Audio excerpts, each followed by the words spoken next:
Hello everyone, good morning. তোমরা সবাই কেমন আছো? আশা করছি তোমরা সবাই খুব খুব খুব ভালো আছো, আর আমিও খুব ভালো আছি। আর একটা নতুন ভিডিও নিয়ে তোমাদের সাথে চলে আসলাম। তো এখানে আমি আজকে বাপের বাড়িতে চলে আসছি, আর দেখো এসেই আমি এত সুন্দর সুন্দর গাছ মা যেটা নিজে হাতে লাগিয়েছে, তাই ভাবলাম তোমাদের সাথে একটু শেয়ার করি।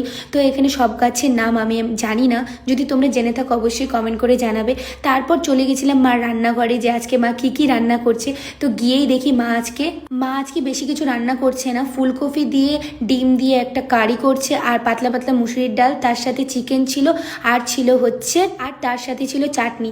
তো আমার তো ডিম খেতে খুব একটা বেশি ভালো লাগে না, কিন্তু তারপরেও মার হাতের রান্না সব কিছুই যেন খুবই অমৃত। ও হ্যাঁ, তার সাথে কিন্তু পাঁপড় ভাজাও ছিল। মা জানে যে আমি পাঁপড় ভাজা খেতে ভালোবাসি, তার জন্য মা পাঁপড় ভাজাও করেছিল। আর এখানে মা আমার সাথে গল্প করছিল আর ভাত বেড়ে দিচ্ছিল, কারণ মা আজকে খাবে না, কারণ মার আজকে একাদশী ছিল। তাই মা আজকে একদমই ভেজ বলা চলে না, মা আজকে একদমই কিছু খায়নি, শুধু হচ্ছে চা খেয়েছে। আর সন্ধ্যার সময় মা হচ্ছে খেয়েছিল তোমার ফল, আর তার সাথে ছিল হচ্ছে সুজি। কিন্তু দেখো আমি তো ভাত ছাড়া কিছু বুঝি না ভাই, তাই আমি একদম এখানে খেতে বসে পড়েছি। আর ভাই ছিল না, তাই আমি একা একাই খাচ্ছিলাম আর মার সাথে গল্প করছিলাম। আমাকে জিজ্ঞাসা করছিল রান্নাগুলো কেমন হয়েছে। সত্যি কথা বলতে রান্নাগুলো খুবই টেস্ট হয়েছে। আর মা দেখো, যেমনটা তোমাদেরকে বললাম, মা এখানে চা খাচ্ছিল। হ্যাঁ, এই দুপুরবেলায় দেখো চা খাচ্ছিল।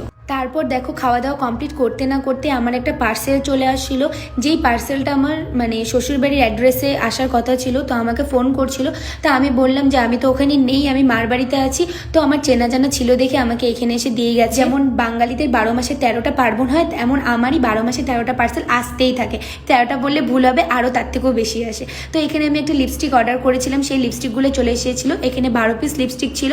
তোমাদের আমার ভিডিওগুলো কেমন লাগে অবশ্যই তোমরা কমেন্ট করে জানাবে। চলো টাটা, বাই বাই।